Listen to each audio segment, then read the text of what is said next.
Zion Williamson battled it out last night in a matchup that saw Zion getting the best of his rookie counterpart. Not only did Zion outscore Ja 23-11, but the Pelicans also walked away with the 10-point win. Ja struggled with his shot going 1 for 10 from the three-point line. So, Shannon, are you still taking Ja over Zion? I am, although he didn't have a very good game last night, Skip. He was terrible from the floor. I thought he pressed. I thought he let the build-up, Skip, Ja versus Zion, and I thought he let that get to him. And the reason why I'm taking him, Skip, if you look at what he's done, he has this team in the 8th spot. Zion is playing alongside two other guys that's been all-stars. True Holiday has been a first-team All-NBA defensive player. B.I. went to the All-Star game this year. His second-best player, Jaren Jackson Jr., is a young player like Ja. So for me, looks like he could be an all-star. Yeah, man.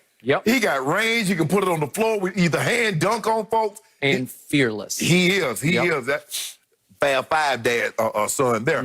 So, Skip, that's what I'm doing. He's done a great job of changing the culture, of establishing a culture. 18-7.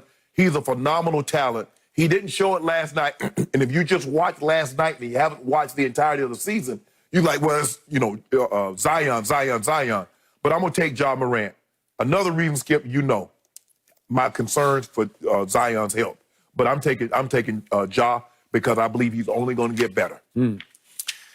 Okay, so I want to be very clear about this. I loved Ja Morant when he was at Murray State. I raved about him on this show ahead of the draft. I love his explosiveness, his mental and physical toughness. He's got that dog in him. And I love what he's now done through the hiatus to his upper body. He is beefed up.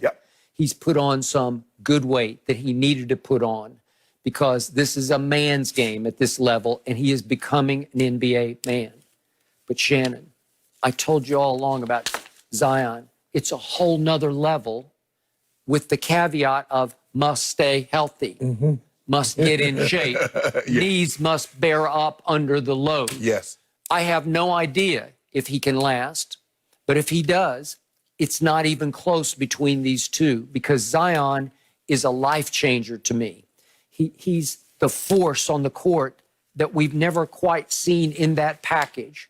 A wrecking ball with touch, with feel. We've never seen that before. He was a point guard in high school. He handles the ball on the break like he's still a point guard. We saw him go behind the back the other night on the semi-break to Zoe for an easy, I guess Zoe doesn't dunk very much, but but the point is, he has the ability to play basketball at an extremely high level while just dominating the game with his girth and his power.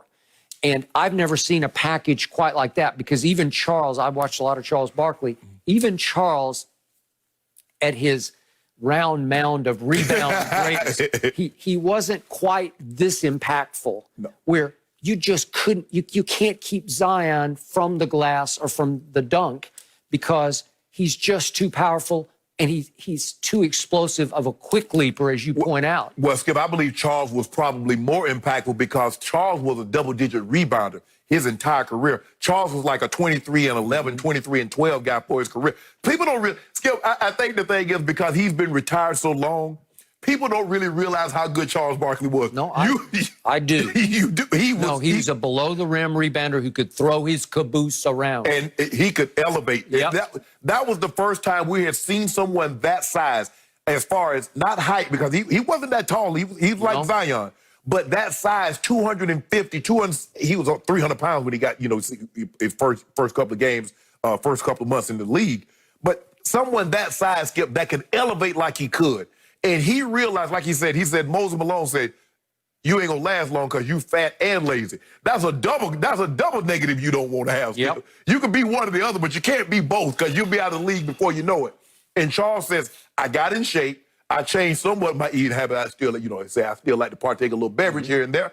But he got himself in shape, and he had an unbelievable career. I mean, it just so happens he came out with Olajuwon that won 2 titles in the MVP, and he came in the same draft with Jordan. So he kind of gets lost in the shuffle. But Charles Barkley was unbelievable. That still might be one of the better drafts of all time, Skip. And if I'm not mistaken, wasn't John Stockton in that draft? I believe he was. So what I love the most about Zion is when the light gets brightest, he rises the highest. Where at Duke, in the biggest games against Carolina, he would take the game over late. Man, that was a foul. He was over the back. That put back. You know he was over the back. Love Mountain Dew in the morning. No, Breakfast of Champions. It's the nectar. I might have won 5 cases on that. We had him. We lost him because Zion took the game over. Like his first game of the year this year, national TV, he's out there just stroking threes because he's not afraid.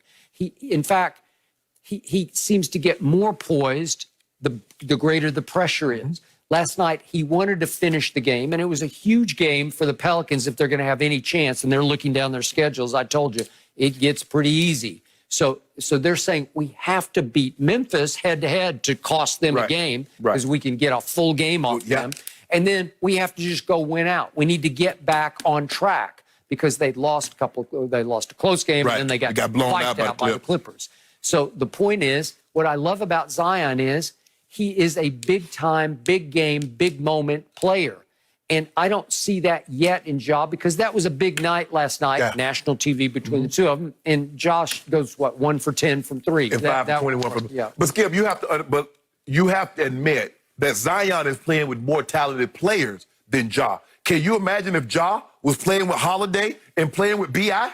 I would agree with that, which is why I still am intrigued by the Pelicans because they haven't clicked yet. If they gel, and it's going to happen fast, right before your very eyes. If Zion can last 30 minutes a game and give you 30 points a game and start giving you 10 rebounds a game, which he is highly capable of giving, then all of a sudden they have a star along with some near stars. Drew Holiday has been an all-star. But all of a sudden, there's so much young talent with J.J. Redick, who's been shooting out of his mind. Unbelievable. Well, all of a sudden, you've got a basketball team that could at least give the Lakers a little bit of a game, give them a little. You remember what happened last time? Yeah, we went down to New Orleans, and Zion dunked on Kuzma. And then my guy came down from half court. He did. Shut it down. And then hit the fall away on it. To let him know, say, hey. Hey, all I know, I would not pick the Pelicans to upset the Lakers, although some people already have. They not winning the game. You don't think they could win one game? Not one. Okay, I got lots of dew ready to be bet on that. Not one game. Because they will win a game. Not a game. Yep, they will win a game. And you keep talking. Do you want to make the bet right now? You keep talking. They might not even lead. At no point in the game, they might not even lead. Okay, I'll bet you 5 cases they will lead in one of the 4 games. No, because it might be 2-0, and they're not the only time they lead. I will bet you 5 cases they will win 1 game. Okay. Okay, done. They swept. Thank you. Not a gentleman sweep. I'm talking about one of the more melee, one of the more high-end vacuums like they be using in the hotel. Yep. Sweep them. Gentleman sweep, I win. No, ain't no gentleman. We don't do nothing, gentleman. No, ain't no gentleman. We just sweep y'all. I'm good. First of all, can y'all get to, first of all, why am I even talking to you? Why am I even talking to somebody that's not even in the playoffs? That makes no sense to me, Shannon. Why would you even stoop to such? Are you in the playoffs? I'm going to give you the Pelicans' closing schedule one more time. Sacramento, Washington, San Antonio, Sacramento again, and Orlando. They losing 2 of those games. I don't think they're losing. They losing 2 games. I bet 2 cases do they lose 2 games. 2 games? 2 games. They're going to lose 2 games of the last 6. Okay, I'll take it. Got it. Saw him coming. I saw him coming, Jenny. I get him every time. I can't even keep track. You get me every time you're only down like 38 cases. It's like you guys are trying to make up for lost time here. I'm going to write them all down. I'll keep track. I'll help you guys out. We're switching gears. Did Cam Jordan just give Tom Brady and the Bucs some awesome bulletin board material? Here we go. We'll explain next.